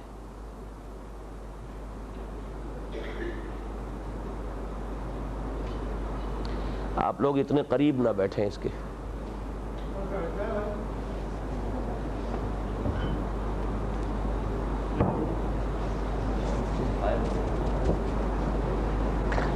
آف کر دو پھر دیکھ لو۔ اس وقت میں یہ عرض کر رہا تھا کہ سورہ انعام میں دو گروہوں کا ذکر ہے، ایک موحدین، ایک مشرکین، اور ایک سوال کیا گیا ہے فَأَيُّ الْفَرِيقَيْنِ أَحَقُّ بِالْأَمْنِ إِن كُنتُمْ تَعْلَمُونَ۔ لوگوں اگر تم عقل و دانش سے بہرہ ور ہو، فہم رکھتے ہو، علم رکھتے ہو، تو اس سوال کا جواب دو کہ ان دونوں گروہوں میں سے امن کا کون زیادہ مستحق ہے، احق ہے، احق بالامن۔ پھر اس کا جواب اللہ تعالیٰ نے خود ارشاد فرمایا الذین آمنوا ولم یلبسوا ایمانہم بظلم اولئک لہم الامن وہم مہتدون۔ وہ لوگ جو ایمان لائے اور انہوں نے اپنے ایمان میں کسی شرک کی آمیزش نہیں ہونے دی، وہی ہے کہ جن کے لیے امن ہے اور وہی ہے کہ جو ہدایت یافتہ ہوں گے۔ معلوم ہوا کہ ایمان کا حاصل امن ہے۔ اس چیز کو ایک جو معصورہ دعا ہے، مسنون دعا حضور صلی اللہ علیہ وسلم سے مروی، نیا چاند ہلال دیکھنے پر حضور یہ دعا مانگا کرتے تھے اللہم اہلہ علینا بالامن والایمان والسلامت والاسلام۔ اے اللہ یہ چاند جو طلوع ہوا ہے اسے ہم پر طلوع فرما، اور اس سے جو نیا مہینہ شروع ہو رہا ہے اس مہینے کو ہمارے لیے امن اور ایمان اور سلامتی اور اسلام کا ذریعہ بنا۔ تو امن کا تعلق ایمان سے، سلامتی کا اسلام سے۔ لغوی طور پر بھی امن مادہ ہے ایمان کا، اور سلامتی اور اسلام کا ایک ہی مادہ ہے سین لام میم۔ اب اس بات کو سمجھیے کہ یہ امن جو ایمان سے حاصل ہوتا ہے اس کی دو قسمیں ہیں۔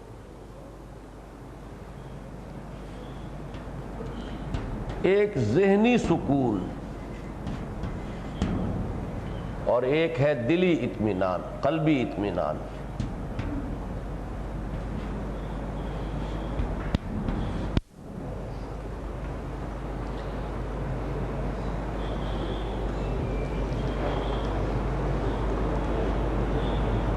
یہی دو چیزیں ہیں کہ جن سے مرکب ہے انسان کا داخلی امن، اندر کی امن کی کیفیت ان دو چیزوں سے مرکب ہے، ذہنی اطمینان و سکون، قلبی اطمینان و سکون۔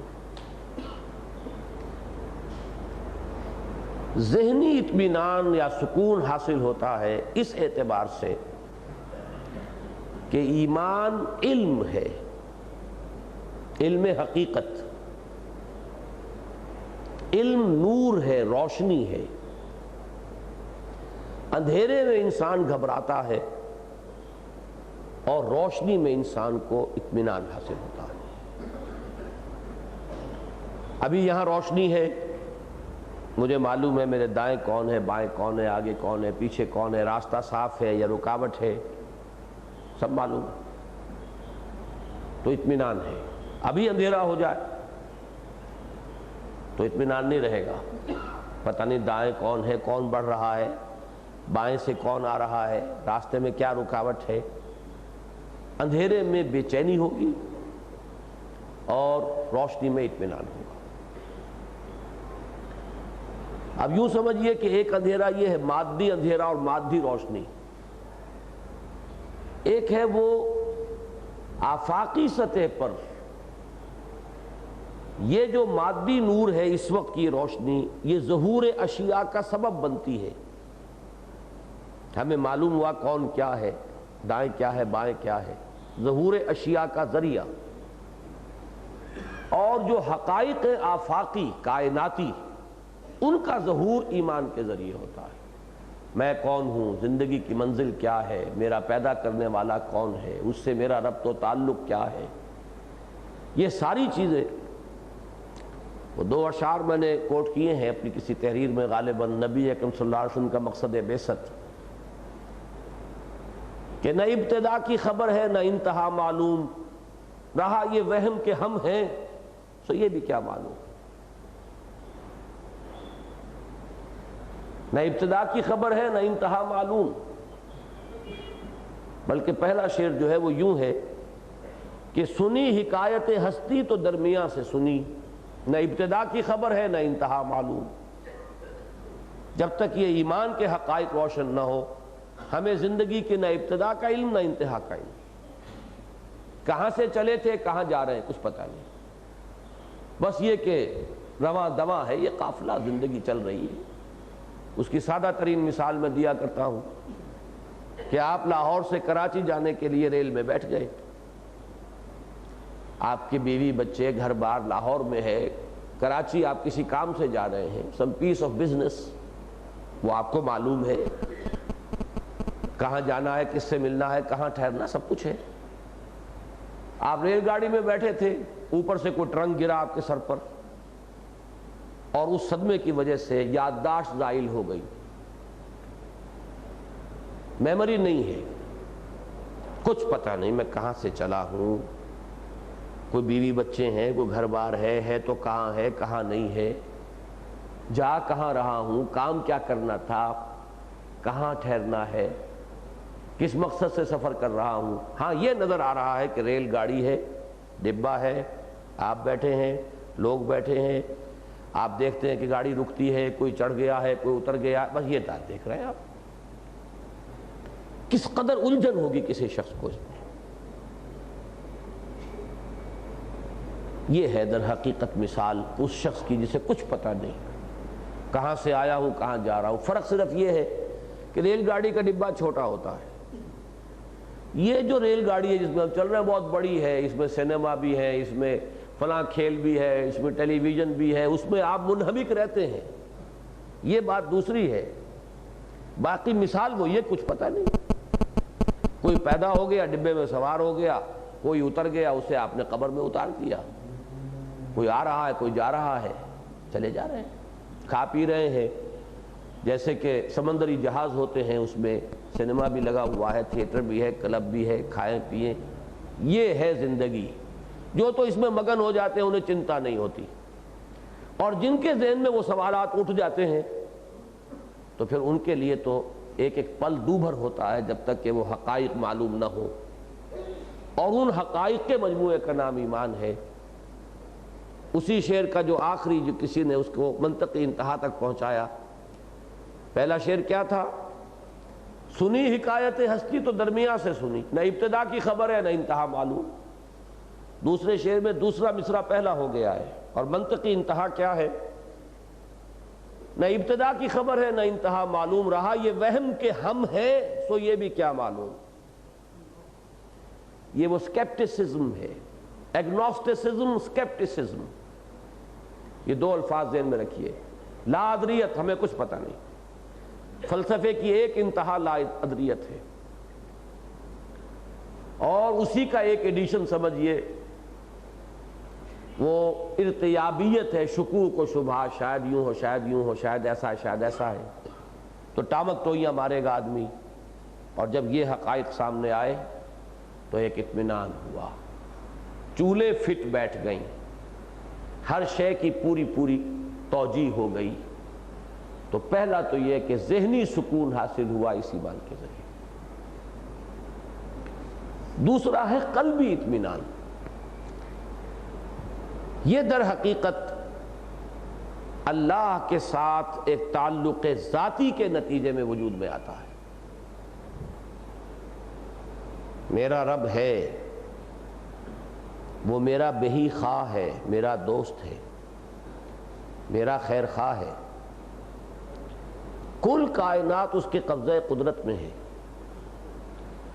اس کے اذن کے بغیر کوئی مجھے نقصان نہیں پہنچا سکتا، اس کے اذن کے بغیر کوئی مجھے نفع نہیں پہنچا سکتا، تو لہذا نہ کسی سے لالچ ہونا چاہیے نہ کسی سے خوف۔ کوئی اگر نقصان بھی بظاہر آتا ہے اس میں بھی میری کوئی نہ کوئی مصلحت ہے، وہ جانتا ہے میں نہیں جانتا۔ عسیٰ ان تکرہوا شیئا وہو خیر لکم وعسیٰ ان تحبوا شیئا وہو شر لکم واللہ یعلم وانتم لا تعلمون۔ وہ آل پاورفل ہے، اس کے قبضے قدرت سے کوئی باہر نہیں، اس کا علم محیط کل ہے۔ ہم شارٹ سائٹڈ ہیں، وہ ہماری اصل مصلحتوں کو جانتا ہے، ہمارے اصل خیر کس میں ہے وہ اس کی علم میں ہے۔ اس کے ساتھ یہ جب دوستی کا تعلق اور پھر راضی برضائے رب رہنے کا ایک نتیجہ اور تفویض الامر الی اللہ کا نتیجہ پیدا ہوتا ہے، افوض امری الی اللہ ان اللہ بصیر بالعباد، سپردم بے تو مایہ خیش را، تو دانی حساب کم و بیش را، اور فکر ماں در کار ماں آزار ماں، کار ساز ماں بے فکر کار ماں، میرا کار ساز میرے کام کی فکر میں ہے، اس نے وعدہ کیا ہوا ہے تم میرے کام میں لگے رہو، تمہارے کام میں بناؤں گا۔ من کان للہ کان اللہ لہو، جو اللہ کا ہو گیا اللہ اس کا ہو گیا، تو جس کا اللہ ہو گیا اسے کسی سے کیا ڈر۔ میں مثال دیا کرتا ہوں کہ دیہاتی زندگی میں کسی بڑے چودھری کی پشت پناہی حاصل ہو تو پاؤں پھیلا کر سوئے گا آدمی، اس کی بچیا کوئی کھول کر نہیں لے جا سکتا، سب کو معلوم ہے کہ وہ بڑا چودھری جو ہے وہ اس کی پشت پر ہے، کون آئے گا اس کے ہاں چوری کرنے۔ تو جس کو اس سب سے بڑے کے ساتھ یہ تعلق ولایت باہمی دوستی کا تعلق قائم ہو گیا ہو، اسے کس کا ڈر، کس کا اندیشہ۔ ایمان کا لب لباب یہ ہے جس کو ہم ولایت سے تعبیر کرتے ہیں۔ الا ان اولیاء اللہ لا خوف علیہم ولا هم یحزنون الذین آمنوا وکانوا یتقون لہم البشریٰ، ان کے لیے بشارتیں بشارتیں۔ عجبا لامر مسلم یا مومن کا معاملہ عجیب ہے، تکلیف آتی ہے صبر کرتا ہے، اس میں خیر، کوئی نعمت دولت ملتی ہے شکر کرتا ہے، اس میں خیر، خیر ہی خیر، بے یدک الخیر، یہاں کوئی گھاٹے کا سودا ہے ہی نہیں، نقصان کی بات ہی نہیں، بس یہ ہے کہ وہ نسبت حاصل ہو جائے، اور وہی نسبت حقیقت ایمان ہے۔ یہ حاصل ہو تو راضی برضائے رب، سر تسلیم خم ہے جو مزاج یار میں آئے، نہ شبد نصیب دشمن کے شبد ہلاک تیغر، سر دوستہ سلامت کے تو خنجر آزمائی۔ یہ ہے اصل میں، بہت سی باتیں اس میں شاعرانہ معلوم ہوتی ہیں، وہ اس لیے کہ وہ نسبت ہمیں حاصل نہیں۔ میں کم سے کم نظری طور پر پورے یقین کے ساتھ جانتا ہوں کہ یہ نسبت کسی درجے میں حاصل ہو جائے تو واقعتاً ولا خوف علیہم ولا هم یحزنون، یہ اس کا ایک منطقی نتیجہ ہے، کہیں کوئی رکاوٹ نہیں۔ بس یہ کہ قلیلا ما تؤمنون والی بات ہے، کم ہی ہے جو ایمان تم رکھتے ہو، کم ہی ہے ایمان کی پونجی جو تمہیں حاصل ہے۔ قلیلا ما تشکرون قلیلا ما تؤمنون اور قلیلا ما تعلمون، وہ اس کمی کا نتیجہ تو ہو سکتا ہے جو بھی تشویش، اضطراب، لیکن یہ ہے کہ اگر ایمان اپنی اصل حقیقت کے ساتھ کسی درجے میں بھی انسان کو حاصل ہو جائے تو امن اور سکون اسی درجے میں، ذہنی سکون اور اطمینان قلبی، یہ اس کا لازمی نتیجہ۔ اب ہم آ رہے ہیں آخری بحث پر، تلک عشرۃ کاملہ والی بات ہو جائے گی۔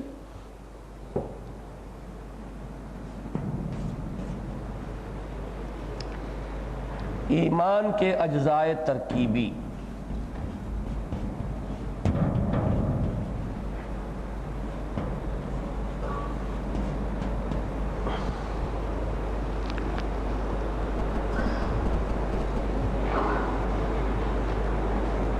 اور اس کے ساتھ ہی انگریزی کے لفظ کا ترجمہ سمجھ میں نہیں آ رہا مجھے، جینیسس آف ایمان، ایمان کی ترکیب اور اس کے اجزاء ترکیبی، یوں بن جائے گی بات۔ ترکیب یہ جینیسس ہے، کسی چیز کا وجود میں آنا، اجزاء کا مل کر۔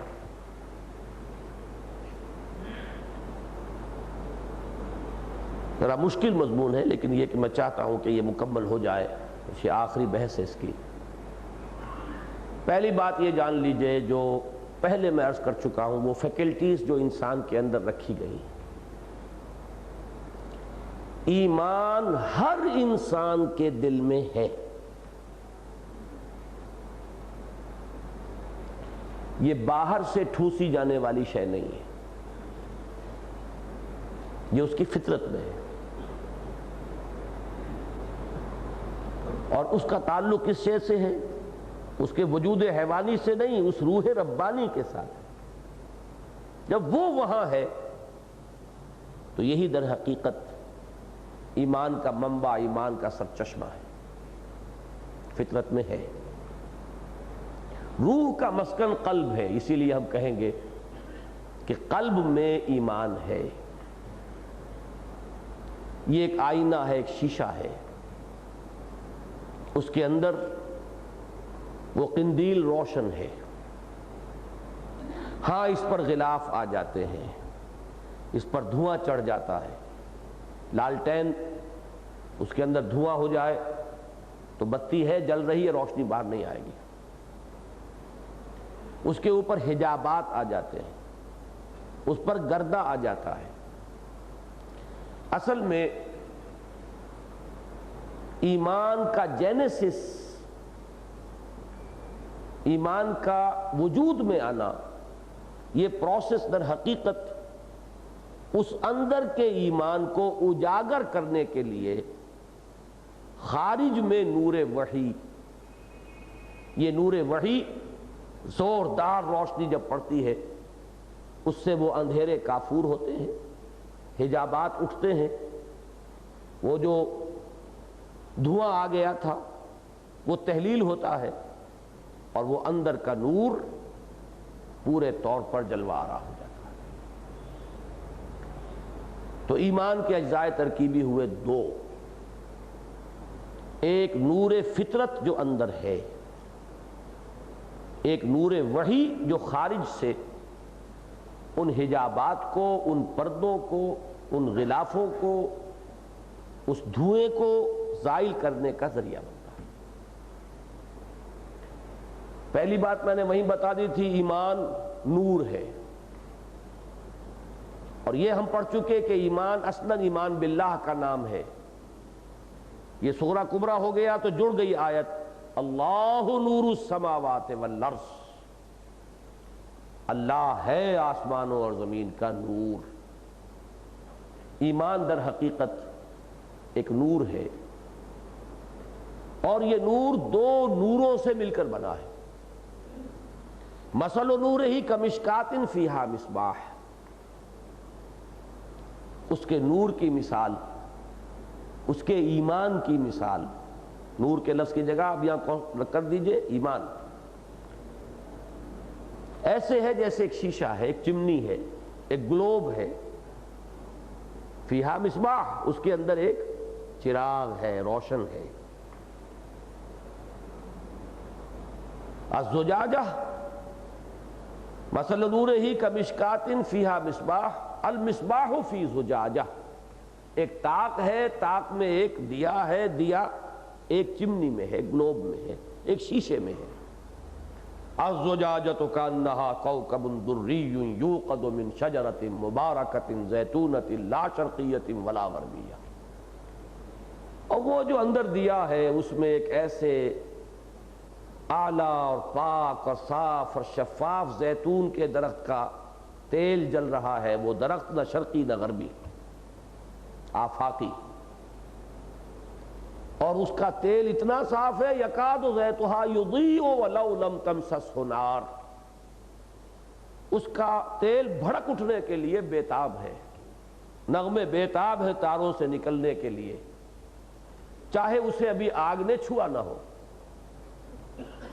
اور جب آگ چھو لے، نور علی نور، اب نور پر نور، روشنی پر روشنی۔ اب دیکھیں یہ جو میں نے آپ کو بتایا کہ قلب ہے، اور قلب کے اندر وہ روشنی ایمان کی موجود ہے، اس پر حجابات ہیں۔ ان حجابات کے اعتبار سے انسانوں کی متعدد قسمیں ہوں گی۔ کسی کا آئینہ قلب اتنا شفاف ہے، وہ سلیم الفطرت ہے، فطرت بس نہیں ہوئی، حجابات میں نہیں آئی، صحیح و سالم ہے، تو جیسے ہی نور وحی سامنے آتا جگمگا اٹھتا ہے، کوئی دقت نہیں، کوئی دیر نہیں۔ جیسے ابو بکر صدیق، جیسے عثمان غنی، جیسے عثمان ابن مظعون، جیسے سعید ابن زید، یہ ہیں صدیقین۔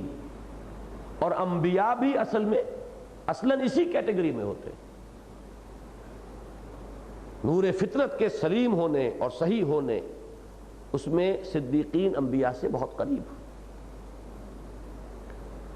جیسے ہی نور وحی آیا، محمد الرسول اللہ کے سامنے وحی آئی، آمن الرسول بما انزل الیہ من ربہ والمؤمنون، ایمان لائے رسول اس شے پر جو نازل کی گئی ان کی طرف، ان کے رب کی طرف سے۔ اب محمد الرسول اللہ نے جیسے ہی وہ آئینہ سامنے کیا ابو بکر کے، جگمگا اٹھا، اس لیے کہ اندر پہلے ہی سے وہ سلیم الفطرت انسان۔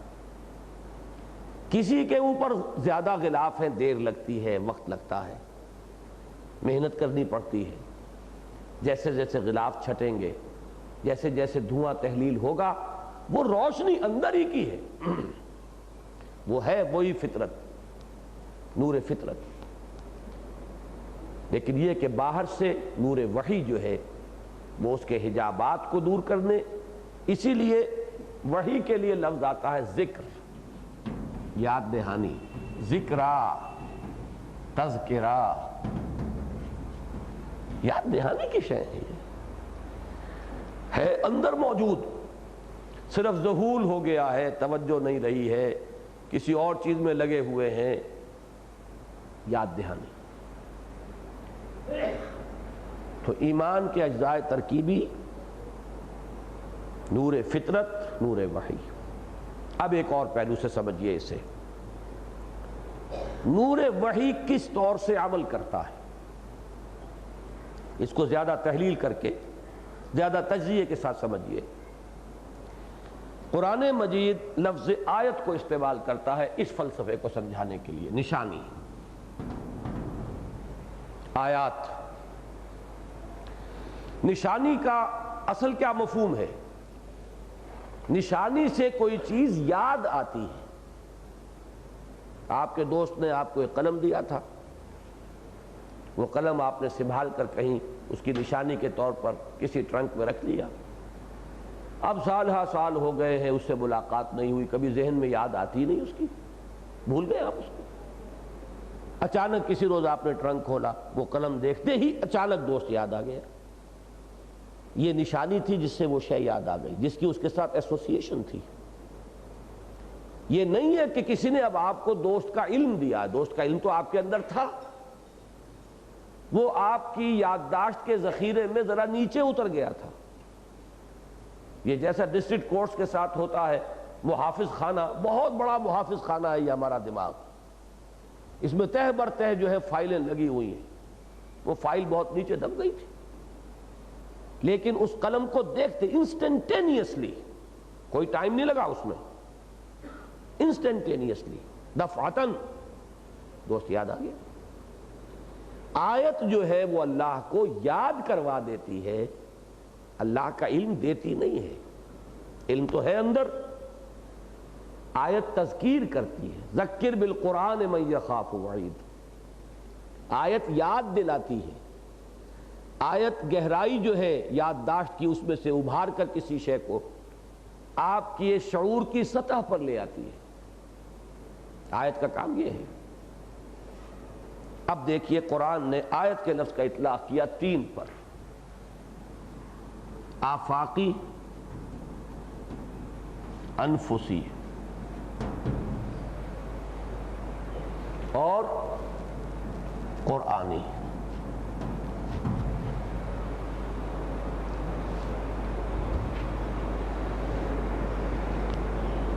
اصل آیات دو ہیں،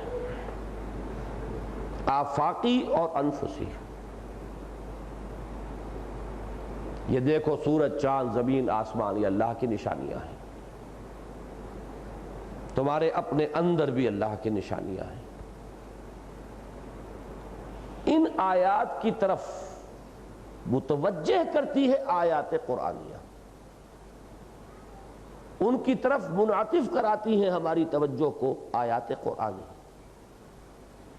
آیات قرآنی ایکٹیویٹ کرتی ہے ہمارے اس انر کانشسنس کو، یہ اس کے لیے ایک کیٹلیٹک ایجنٹ ہے۔ پروسیس تو وہی ہوگا، آیات آفاقی، آیات انفسی، لیکن قرآن مجید ایکٹیویٹ کرتی ہے۔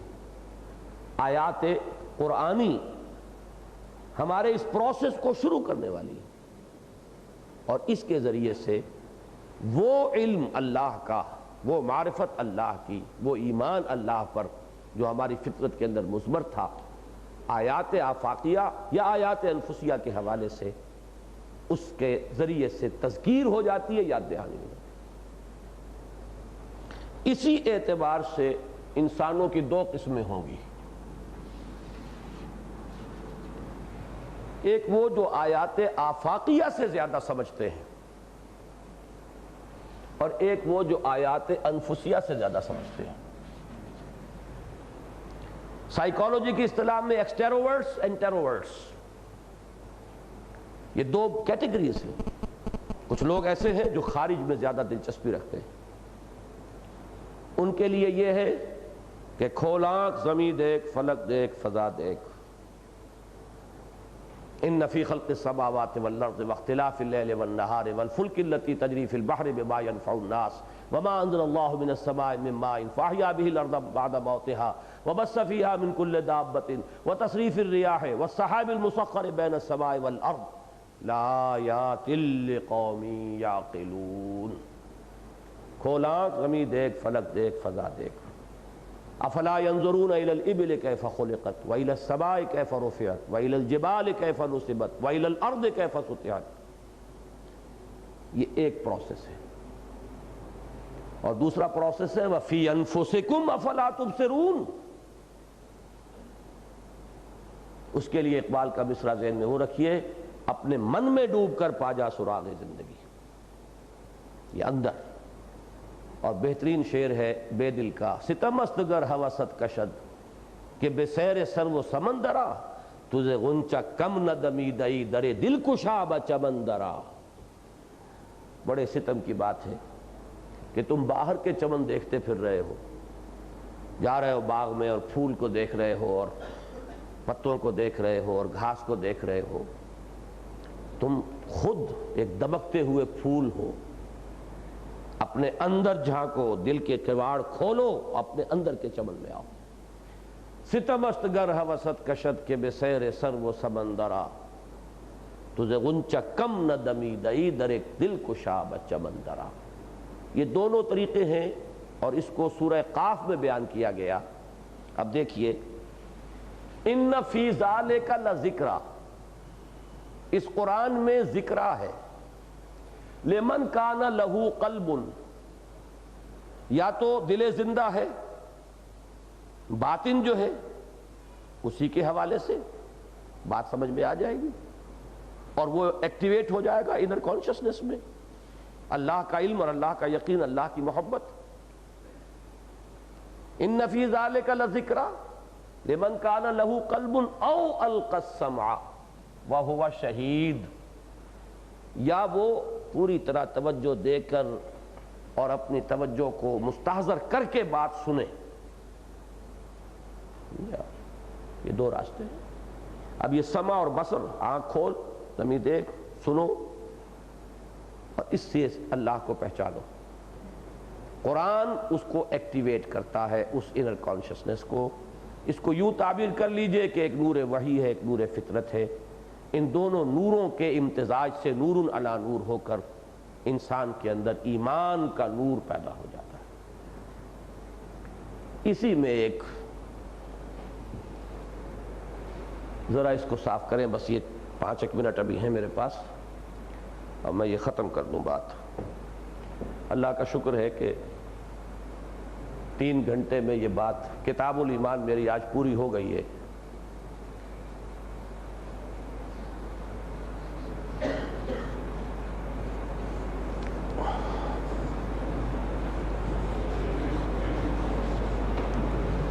صاف نہیں کیا تم نے اچھی طرح. یہ قانونی ایمان سے تو پھر ہم نے بحث ہی نہیں کی نا. یہ ساری اب بحث جو ہماری ہوئی ہے وہ حقیقی ایمان سے ہوئی ہے. اس کے 3 اجزاء ہیں. ایمان باللہ، ایمان بالآخرہ، ایمان بالرسالت.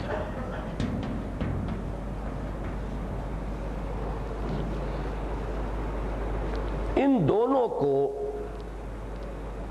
حضرت شیخ الہند رحمۃ اللہ علیہ نے ایمان سمعی، ایمان عقلی قرار دیا ہے.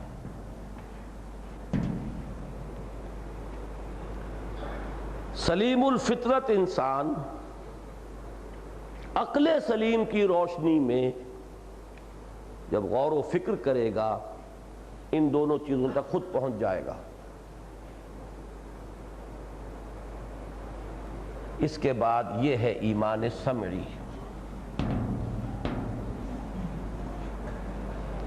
اس سے اس کی تصدیق ہوگی. اب حقیقت ایمان کے اعتبار سے بات کہاں پہنچی؟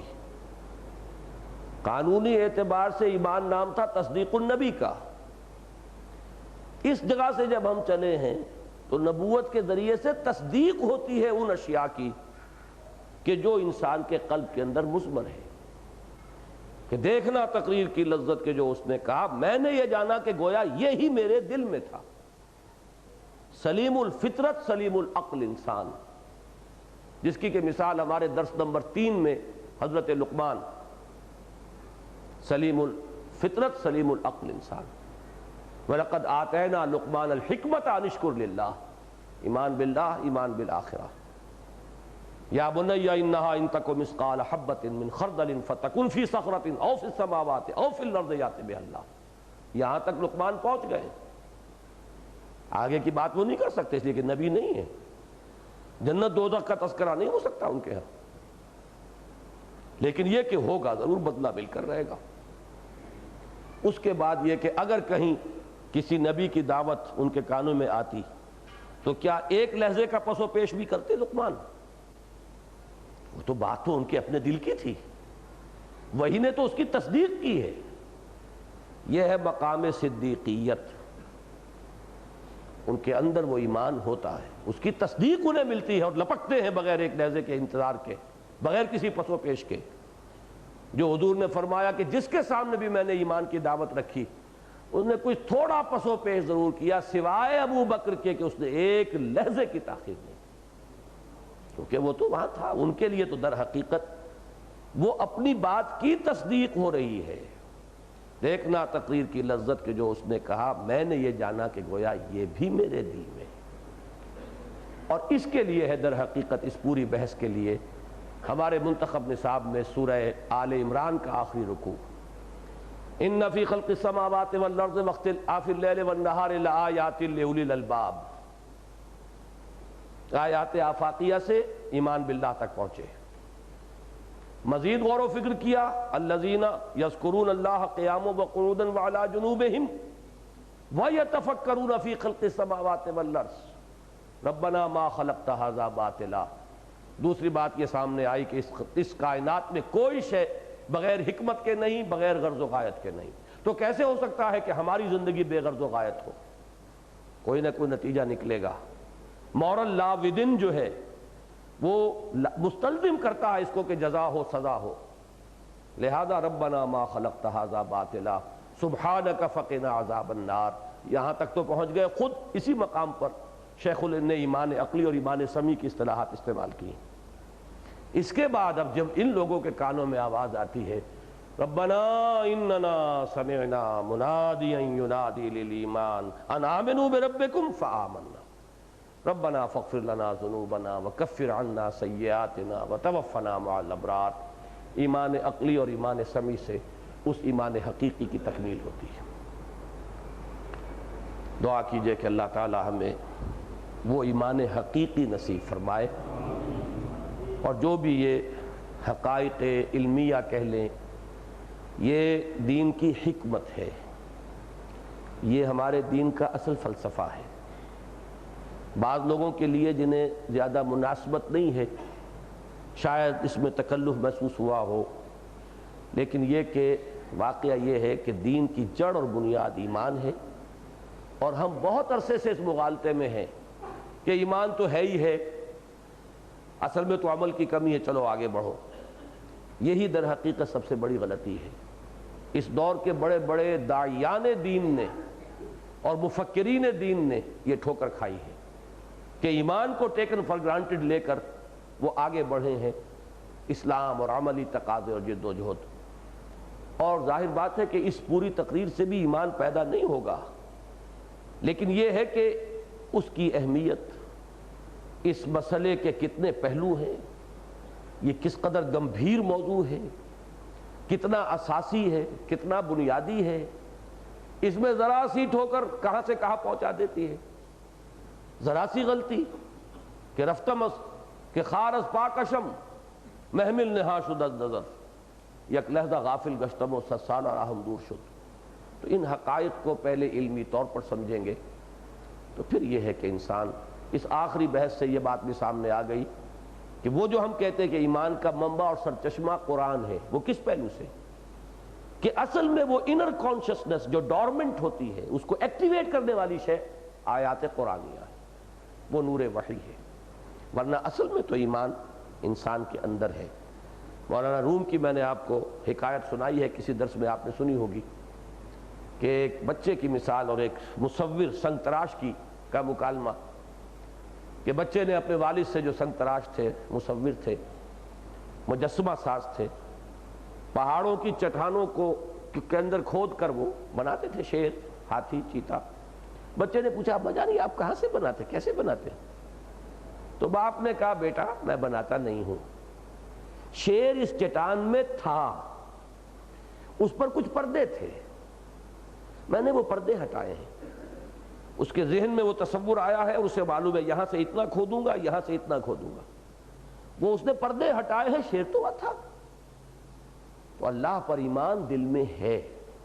اور یہ جو دو مثالیں میں نے آپ کو بتائی، یا باہر سے یا اندر سے، اس کے لیے بھی مولانا روم کی تمثیل ہے بہترین، کہ چین کے بادشاہ کے دربار میں چینی اور رومی مصوروں کا مقابلہ ہوا، بڑے فنکار آئے، تو اب کیسے ان کا تقابل کیا جائے؟ ایک دیوار ادھر، ایک دیوار ادھر، درمیان میں پردہ، تاکہ سائملٹینیسلی دیکھ سکے اس کو اور اس کو۔ اگر ایک چیز کو دیکھ کر پھر جا کے دوسری کو دیکھیں گے، آپ تقابل نہیں کر سکتے۔ تو صرف پردہ ڈال دیا، اس پہ تم اپنا کمال دکھاؤ، اس پر تم اپنا کمال دکھاؤ۔ اب بیچاروں ان رومیوں نے بڑی محنت سے نقش و نگار بنائے، بہت محنت کی، بہت محنت کی، اور چینیوں نے صرف یہ کیا، اپنے دیوار کو پالش کر دیا، سیکل کر دیا، آئینہ بنا دیا۔ پردہ اٹھا، ان کی ساری محنت وہاں موجود تھی، وہ اس میں منعکس ہوئی۔ ایک وہ محنت ہے عقلی طور پر اس پروسیس سے گزر کر ایمان میں پہنچنا۔ وَزَيِّنْهُ فِي قُلُوبِنَا اللہم نور قلوبنا بالایمان واشرح صدورنا للاسلام اللہم وفقنا لما تحب وترضى اللہم وفقنا لما تحب وترضى اللہم وفقنا ان نجاہد فی سبیلک باموالنا وانفسنا اللہم اغفر لنا ولاخواننا الذین سبقونا بالایمان ولا تجعل فی قلوبنا غلا للذین آمنوا ربنا انک رؤوف رحیم وصلی اللہ تعالی علی خیر خلقہ محمد وآلہ واصحابہ اجمعین برحمتک یا ارحم الراحمین۔